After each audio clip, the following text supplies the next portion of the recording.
joined on the phone today by Omarosa. Yes, she was, of course, on The Apprentice for years with Donald Trump, and then as part of the White House administration with President Trump.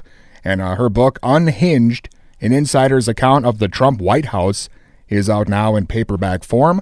Omarosa, how you doing today? Hi, Dustin. How are you? I'm excellent. It's great to be speaking with you. Good to talk with you as well. Well, I'm excited about your book here. Of course, already a bestseller, Unhinged, an insider's account of the Trump White House. But for the few people out there maybe who didn't get a chance to see it yet, can you tell us a bit about the book?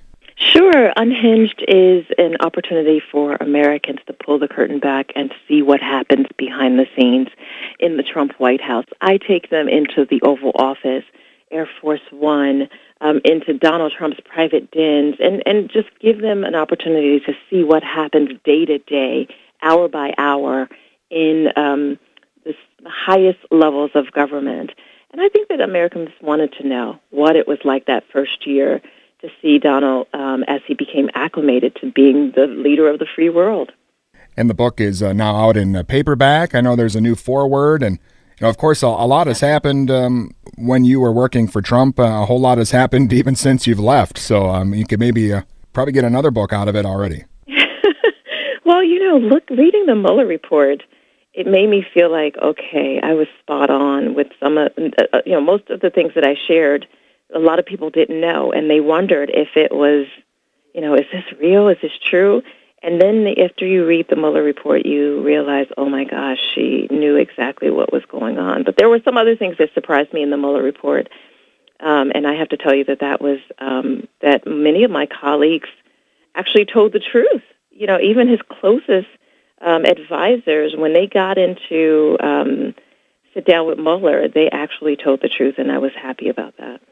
Well, and of course, you've had a relationship with President Trump way back before he ever got into politics. Did you think that at that time he had any political aspirations and eventually would be where he is now?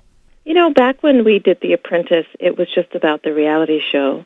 But when I went back for the second season, that was around the '08 election, he was talking about running for president, and he was toiling with the idea.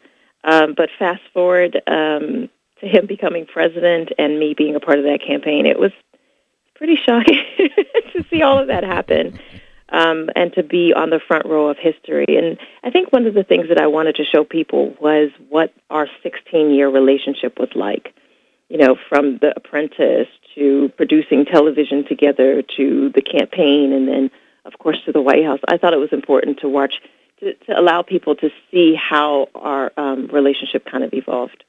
Again, Omarosa with us, and the book Unhinged, an insider's account of the Trump White House, is out now in paperback form. And I wanted to ask you, why was it important for you to join Trump's administration, knowing how you felt about things when you were on The Apprentice? I know you guys kind of didn't have the best relationship at times.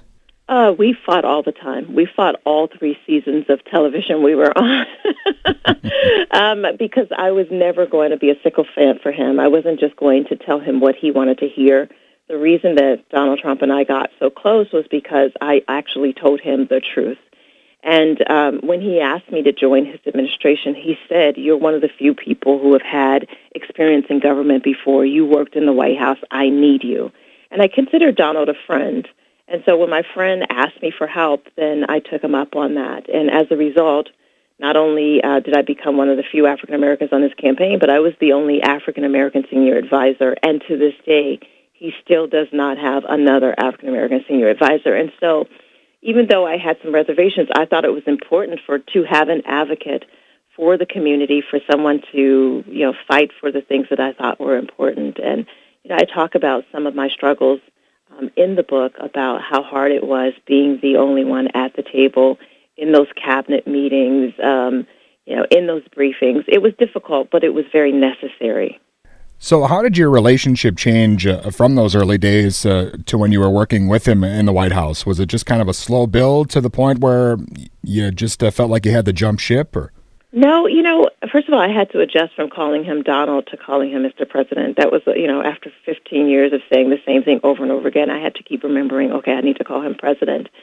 But it was hard that, because I thought when we got in the White House, he would make a shift, he would become presidential and that he would stop kind of insulting people or attacking folks and that sort of thing, but he didn't. And in fact, what I saw was a pattern of him attacking African Americans. He would go after everybody from LeBron James to Maxine Waters to congressmen and women to black athletes. It was just over and over again, there was a pattern that started to emerge. And every time I would go to brief him and say, this is dividing the country, he didn't care because he was feeding his base. And so that's kind of what started it. But what really determined for me, the mark for me to leave was Charlottesville. Seeing that young woman lose her life at that rally. Her name was Heather Heyer. And that's one of the things that really haunts me when I think about my time in the White House, is that that young woman didn't have to lose her life. But she did, and I regret that so much. Well, do you think the president has read your book? I know he's said some unfavorable things, but do you think he actually sat down and read it? Donald Trump doesn't read very much at all. I mean, that's very well documented. It would be very difficult for him to sit down and read more than 2 pages of any book. And he doesn't read any of the policies that are being proposed, any of the legislation. And I don't expect that he would pick up reading from the last time that I sat down with him. But certainly he has had a lot of interest in my book since he's tweeted at least 8 or 9 times about it since it came out. So I expect that he knows what's in it because he is now suing me because I wrote the book. But no, it doesn't bother me. That's kind of his pattern. That's his MO. Well, and I'm sure that probably doesn't hurt drumming up sales for you in the book when he's out there blasting it like that. So. Yeah, but it hurts because I think that the president should be above attacking everyday Americans. I'm in the private sector now. There's no need for him to come after me. You know what I mean? He should be focused on running the country. Well, what else are you up to now? Is there something else coming up or something else we should be looking out for? Oh, absolutely. I am back in entertainment. I think it's important for us to develop programming that reflects, and tells the stories of African Americans around the country. And so I'm working with an incredible production company. I have a huge development deal. And hopefully you'll get to see my program and projects early next spring. Excellent. Again, definitely a fascinating read. Whether you're a fan of the president or not, just the whole insider's account is definitely fascinating. And thank you so much for your time today.